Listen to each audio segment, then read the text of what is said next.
You're listening to Skeptoid. I'm Brian Dunning from Skeptoid.com. How your password got stolen. It happens all too often these days. We turn on the news only to learn that a new data breach has been discovered. Millions, tens of millions, hundreds of millions, even as many as 1 billion internet user accounts have been compromised. Sounds terrifying, but how many of us truly know what that really means? What was the nature of this compromise? What kind of information is included in it? Did it include any of my information? And if so, what? Today, we're going to talk about these data breaches, hopefully shine some light, and maybe even dispel some misinformation.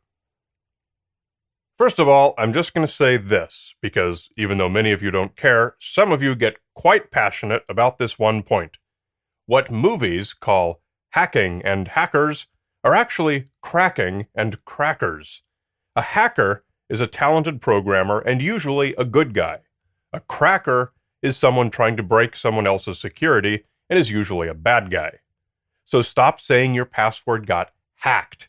It didn't. It got cracked. So now let's see if that actually happened to you. One easy way to do this is to visit the website haveibeenpwned.com, spelled P-W-N-E-D. This is a giant repository for all the usernames and email addresses, but not the passwords or any other sensitive data, that were included in all the known data breaches. Enter any usernames or email addresses you may have used to log into online accounts, and it will tell you if you were included. Chances are that some account you've used has been compromised at some point. This means that somewhere out there, there's probably a data file that includes your login credentials that some nefarious party might use. Most of us tend to use the same password on multiple online services, so someone might potentially have access to your PayPal or bank account. Where did these large data files come from? When thieves acquire large tables of user data, they may sometimes sell them, usually for bitcoins in some dark web marketplace. Smart thieves will monetize them once or twice, then dump them publicly to protect themselves. If all the thieves are using the same stolen data files, it's a lot harder for law enforcement to know who originally stole them. Hobbyist crackers may dump them publicly also. This is almost always the only reason anyone knows that these large data breaches took place. Most major breaches, such as highly public ones from Adobe, LinkedIn, and Yahoo, were only discovered when the stolen data was found freely available online.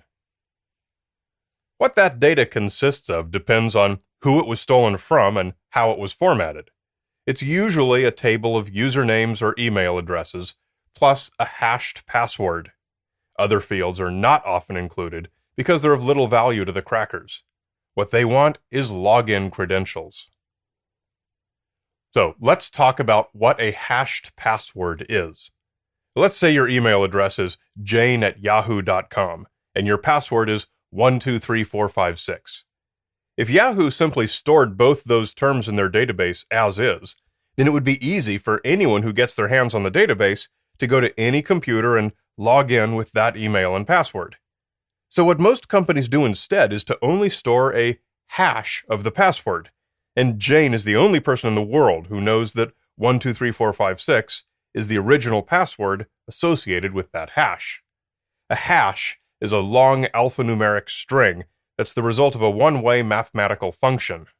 This is a type of function in which some information is lost in the process, so that by the time we get the result, it's no longer possible to work backwards and see what the original password was.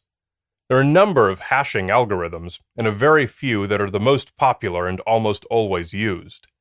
These best algorithms result in hashes that are always unique, so that no two passwords produce the same hash. When Jane logs in to check her Yahoo email, she still types 123456, but Yahoo's servers immediately make a hash of that and search the database for the hash plus her email address. If a record is found that matches both, her login was successful, and it's never necessary for Yahoo to know her password.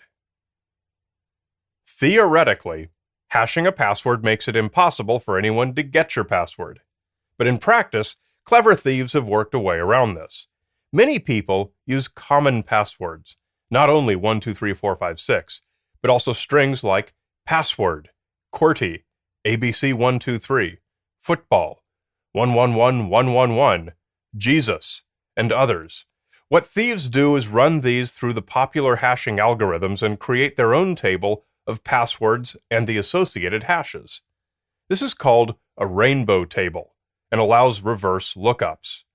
They do this for tens of millions of potential passwords, including birth dates, names, phrases, the whole dictionary. Now, when they receive a list of hashes, all they have to do is search the rainbow tables for that hash, and in many cases, they will find Jane's original password. Rainbow tables are common enough that they've been indexed by internet search engines, and if you do a Google search for a hash, you will get the original password in many cases. That should scare anyone into never using a common or conventional password. What companies who follow best practices will do is store not merely hashed passwords, but hashed and salted passwords. This means that they add a text string of their own to the password before making the hash. If they salt passwords with the string XYZPDQ, they hash 123456 XYZPDQ instead of just 123456. That's less likely to have ever made it into the rainbow tables. If it's a long random string, it's even less likely. Or if the salt is a combination of a long random string and something unique to Jane, even if it's just her name or email address, then we can say with reasonable certainty that her hash is safe from technology-based attacks. No rainbow table that was conventionally generated includes hashes for every possible combination of passwords, random salts, and personal names. But even that wonderful hash is never going to completely protect your password. Although the hash cannot be reverse engineered due to the one-way nature of the algorithm, it can still potentially be cracked by brute force attacks. Computing clusters, rooms full of minimalist computers of the same type used to mine bitcoins, can be employed to crack hash tables. They look at patterns commonly found in passwords, such as combinations of so many upper and lowercase letters, so many digits, etc., often called mask structures, combined with dictionaries that have been pruned to the most commonly used words. Such computing clusters can find passwords matching common mask structures pretty quickly. There's always a point of diminishing returns. Some percentage of hashes in the table won't get cracked, and those are probably the most unique passwords that are both long, unusual, and non-conforming to typical mask structures.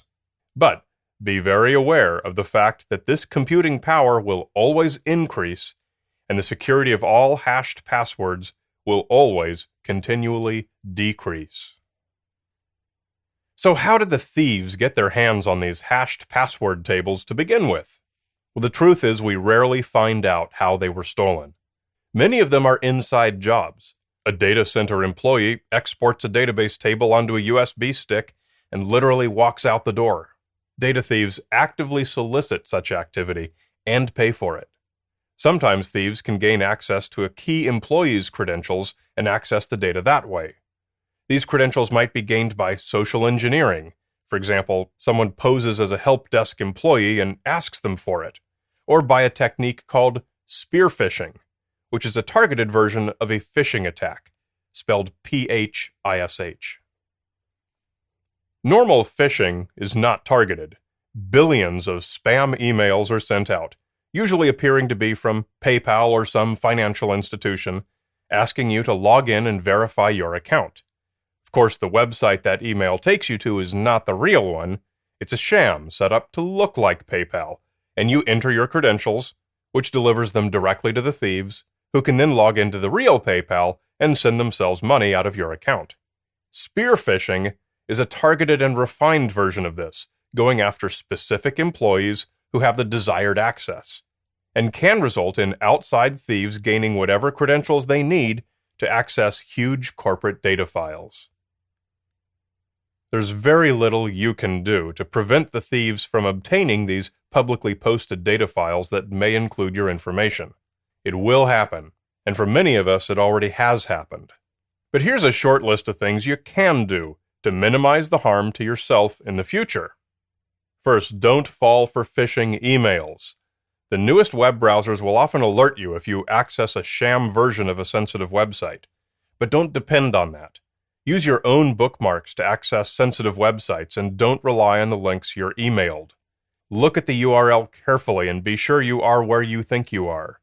Phishing remains the most successful way for thieves to obtain login credentials. Don't use the same passwords on different websites. A data breach from an unimportant website like a forum might give a cracker access to your bank if you use the same password. You might consider using password management software to keep track of all your new passwords. Use really good passwords. Make up a nonsense phrase, include unusual words, include punctuation, numbers, odd mixes of uppercase letters, even emoji. Make it long. The chances of such a password being cracked are vanishingly small. Today. Use two-factor authentication on all sensitive websites that offer it.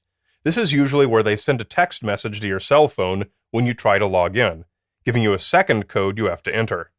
This makes it much more difficult for crackers to log into your account, even if they do have your password.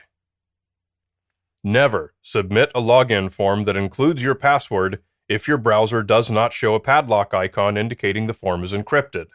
If you did, it would make your password vulnerable to a technique called sidejacking, which is where thieves examine unencrypted network traffic using special filters that look for login form submissions. So that's a lot to be aware of. The idea of using a login and password might seem archaic in this age of fingerprint recognition, but it isn't going away anytime soon. Get comfortable with better password behavior, and just know that you're in a war that will never end.